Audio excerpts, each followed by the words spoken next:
अगर पाकिस्तान में इन लोगों ने सच बोलने वालों का, जिस तरह मरियम औरंगजेब ने बोला कि सर कलम कर दो, तो फिर यहाँ कौन बचेगा? सिर्फ अशराफिया बचेगा, ये 5% लोग। तो ये पाकिस्तान अशराफिया के लिए तो नहीं बना था, ये पाकिस्तान तो हम सब के लिए बना था। इसलिए हम जजेस के साथ पहले भी खड़े थे, आगे भी रहेंगे। इस जुडिशरी ने हमारे खिलाफ कितने फैसले दिए पिछले 2 साल में। हम कभी जुडिशरी के खिलाफ बोले, उनके खिलाफ निकले? कभी सुप्रीम कोर्ट के सामने हमने कोई धावा बोला? नहीं, क्योंकि अदालत अदालत है, मुझे उसका फैसला ना भी पसंद हो तो।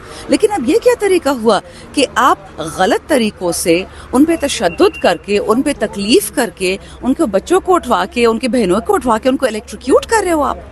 मतलब ये इससे ज़्यादा पाकिस्तान में पस्ती इखलाकी और कानूनी हमने नहीं देखी होगी। अस्सलाम वालेकुम, मैं हूं हुसनैन, आप देख रहे हैं नया पाकिस्तान। इस वक्त मैं इस्लामाबाद हाई कोर्ट के बाहर मौजूद हूँ। मैडम शहजादा गुलजार साहिबा मेरे साथ मौजूद है। मैम अस्सलाम वालेकुम। वालेकुम सलाम। मैम, ये जो हद आया इस हवाले से क्या कहना चाहेंगी आप? जो जजेस ने हाथ में चीज़ें मेंशन की हैं, वही चीज़ें मेंशन की हैं जो कभी आप बोलते थे, क्या कहेंगी आप? बच्चे, हम तो 2 साल से यही कह रहे हैं, हमारे औरतों पे धावे, गैर सियासी खवातीन पे, हमारे बच्चों पे। बेबी अमार को मार दिया, 5 साल का बच्चा था। नौजवानों की टांगें कट गई हैं बटाग्राम जेल में, मालाकंड में।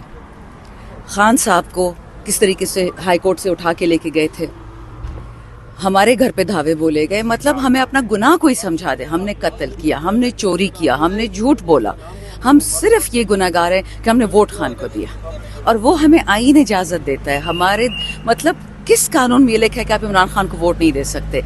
जो बातें हमने की एग्जैक्टली वही हाई कोर्ट ने। और ये ख़तरनाक मोड़ इसलिए है क्योंकि हाई कोर्ट के जजेस ने कुरान पे और आइन पे हल्फ लिया है कि हम इंसाफ की बात करेंगे।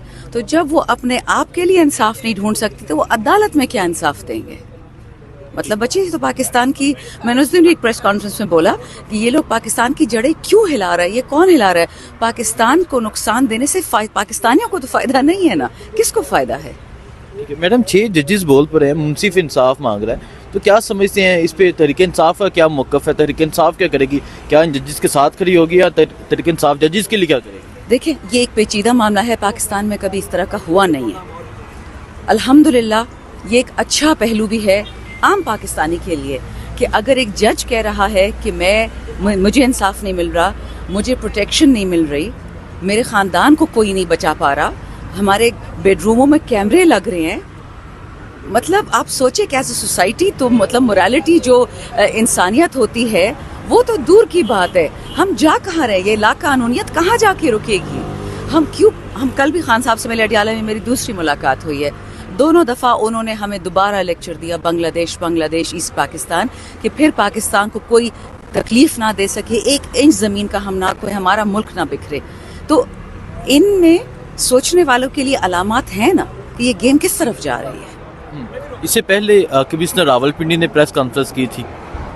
कमिश्नर रावलपिंडी जो आड़ोस के हवाले से उन्होंने प्रेस कॉन्फ्रेंस की थी कि 70 हज़ार से जीत रहे थे, हरा दिया गया। उसके बाद जजेस का हाथ आ जाता है। तो आप क्या कहना चाहेंगे? उन्होंने जजेस ने जुडिशल कौंसिल को कहा है, और आज तहरीक इंसाफ ने जो प्रेस कॉन्फ्रेंस किया है, उन्होंने जुडिशल कमीशन बनाने की कहा है कि इस पर इंक्वायरी होनी चाहिए।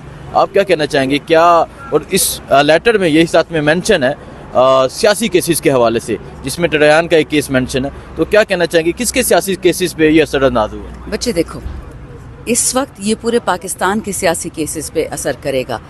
अब जब आप इमरान खान जैसा आदमी जो एक फॉर्मर वज़ीर आज़म रह चुका है, अगर वो पाकिस्तान में, उसके लिए इंसाफ नहीं है, वो गरीब नहीं है, वो बेअसर नहीं है, उसके साथ सारा पाकिस्तान खड़ा है, सब ने उसको वोट दिया है, अगर उसके लिए सारी अदालतों को इस्तेमाल करके जेल में डाला जा रहा है, तो कल को जो आम आदमी, जो दिहाड़ीदार होता है, जो 25,000 कमाता है, मेरी तरह कोई नौकरी करता है, कोई बैंक में करता है, कोई स्कूल में उस्ताद है, कोई आपकी तरह जर्नलिस्ट है, आपकी फिर क्या प्रोटेक्शन रह गई है? आपकी क्या हिफाजत रह गई है?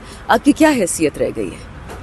अगर पाकिस्तान में इन लोगों ने सच बोलने वालों का, जिस तरह मरियम औरंगजेब ने बोला कि सर कलम कर दो, तो फिर यहाँ कौन बचेगा? सिर्फ अशराफिया बचेगा, ये 5% लोग। तो ये पाकिस्तान अशराफिया के लिए तो नहीं बना था, ये पाकिस्तान तो हम सब के लिए बना था। इसलिए हम जजेस के साथ पहले भी खड़े थे, आगे भी रहेंगे। इस जुडिशरी ने हमारे खिलाफ कितने फैसले दिए पिछले 2 साल में। हम कभी जुडिशरी के खिलाफ बोले, उनके खिलाफ निकले? कभी सुप्रीम कोर्ट के सामने हमने कोई धावा बोला? नहीं, کیونکہ عدالت عدالت ہے, مجھے اس کا فیصلہ نہ بھی پسند ہو تو. لیکن اب یہ کیا طریقہ ہوا کہ آپ غلط طریقوں سے ان پہ تشدد کر کے, ان پہ تکلیف کر کے, ان کے بچوں کو اٹھوا کے, ان کے بہنوں کو اٹھوا کے ان کو الیکٹروکیوٹ کر رہے ہو آپ. مطلب یہ اس سے زیادہ پاکستان میں پستی اخلاقی اور قانونی ہم نے نہیں دیکھی ہوگی. اور یہی وقت ہے کہ ہمیں دھاوا بولا نہیں, کیونکہ عدالت عدالت ہے, مجھے اس کا فیصلہ نہ بھی پسند ہو تو. لیکن اب یہ کیا طریقہ ہوا کہ آپ غلط طریقوں سے ان پہ تشدد کر کے, ان پہ تکلیف کر کے, ان کے بچوں کو اٹھوا کے, ان کے بہنوں کو اٹھوا کے ان کو الیکٹروکیوٹ کر رہے ہو آپ. مطلب یہ اس سے زیادہ پاکستان میں پستی اخلاقی اور قانونی ہم نے نہیں دیکھی ہوگی. اور یہی وقت ہے کہ ہم اس کو یہاں روکیں, اس ملک کو اکٹھا کریں, ان صوبوں کو اکٹھا کریں, پٹھان پنجابی سندھی فضول باتیں نہ کریں, قوم کو ایک بنائیں. میڈم, چیف جسٹس عامر فاروق کو اس حادثے کے بارے میں پتہ تھا, انہوں نے کہا کہ ہم نے تحفظات کا آگاہ کیا تھا تحفظات سے, تو اس پہ ایکشن کیوں نہیں لیا گیا؟ اور اتنی دیر بعد 2023 2024 2023 سے یہ حد سٹارٹ ہوئے تھے اور آج یہ ساری باتیں کھل کر سامنے آ رہی ہیں, کیا کہیں گے؟ اس پہ تو بچے مشکل ہے کچھ کہنا, کیونکہ کل ہی یہ خط آیا ہے اور اب اس پہ انویسٹیگیشن ہوگی کہ چیف جسٹس اسلام آباد ہائی کورٹ نے کیوں اس پہ ایکشن نہیں لیا, جب ان کو اپنی ٹیم یہ کہہ رہی تھی کہ ہمارے ساتھ یہ ہو رہا ہے. اور ابھی تو صرف اسلام آباد سے نکلا ہے, اب تو کے پی سے, سندھ سے, بلوچستان سے, ہر صوبے سے پتہ چلے گا کہ صرف اسلام آباد تک محدود تھا کہ اور بھی کہیں ہو رہا تھا. تحریک انصاف کے حامد خان صاحب نے چیف جسٹس سے استعفے کا مطالبہ کر دیا. کیا تحریک انصاف کا یہ موقف ہے؟ دیکھیں, آپ مجھے یہ بتائیے, جب ایک الیکشن اناؤنس ہو جاتا ہے شیڈیول, اور آپ الیکشن شیڈول اناؤنس کرنے کے بعد الیکشن سے 2 ہفتے پہلے ایک بیٹ یعنی ہمارا جو الیکٹورل سائن تھا چھین لیتے ہیں اس موقف سے کہ آپ کا الیکشن ٹھیک نہیں ہوا, اور باقی جتنی پاکستان میں پارٹیز ہیں انہوں نے نہ الیکشن ٹھیک کیا, نہ الیکشن کروایا, اور ان کا آپ نے فائن کر کے ان کا سائن دے دیا. تو مطلب تو یہی ہے نا کہ آپ نے ایک غیر منصفانہ فیصلہ کیا. تو ہم تو پہلے سے کہتے تھے کہ ان کو اپنے آپ کو کیسز سے ہمارے ریکیوز کر دینا چاہیے. کتنی دفعہ ہم نے بولا, اور ہم پھر بھی بولتے رہیں گے. دیکھیں, ایک قانون پسند عمران خان میں اور یہ جو پی ڈی ایم والے ہیں, ان میں فرق ہم میں یہی ہے. پی ڈی ایم میں بھی حلالی لوگ ہیں, اس میں کوئی شک نہیں ہے. کتنے لوگ ہیں, ڈاکٹر نثار چیمہ ہیں ہمارے نون لیگ کے, اور ان کو بولا گیا کہ جی آپ الیکشن تو ہار گئے ہیں, بٹ اگر آپ چاہتے ہیں کہ ڈبے بھروا کے اسمبلی میں بٹھا دیں گے. انہوں نے منع کر دیا کہ کام میں نہیں کروں گا. اس طرح ایم پی ایز پنجاب میں نون لیگ نے, پیپل والوں نے, جماعت اسلامی نے تو سب سے بڑا کام کیا حافظ صاحب نے, کہ بولا کہ جب مجھے پتہ ہے سیٹ ہار گیا ہوں, پی ٹی آئی جیت کے میں کیوں لوں گا چوری کی ہوئی سیٹ. تو الحمدللہ اس پچھلے 1 مہینے میں ہم نے پاکستان میں ایک کرن دیکھی ہے امید کی, کہ لوگ خود سچ بتا رہے ہیں کہ ہمیں دھاندلی شدہ, دھاندلی زدہ مینڈیٹ دیا جا رہا ہے اور ہم یہ نہیں لیں گے. تو اس کا مطلب ہے کہ پاکستان کی روح ابھی زندہ ہے نا, ہم نے اس کو بچانا ہے. ٹھیک ہے, بہت شکریہ ma'am, thank you. P T I جیت کے میں کیوں لوں گا چوری کی ہوئی سیٹ. تو الحمدللہ اس پچھلے 1 مہینے میں ہم نے پاکستان میں ایک کرن دیکھی ہے امید کی, کہ لوگ خود سچ بتا رہے ہیں کہ ہمیں دھاندلی شدہ, دھاندلی زدہ مینڈیٹ دیا جا رہا ہے اور ہم یہ نہیں لیں گے. تو اس کا مطلب ہے کہ پاکستان کی روح ابھی زندہ ہے نا, ہم نے اس کو بچانا ہے. ٹھیک ہے, بہت شکریہ میم, تھینک یو.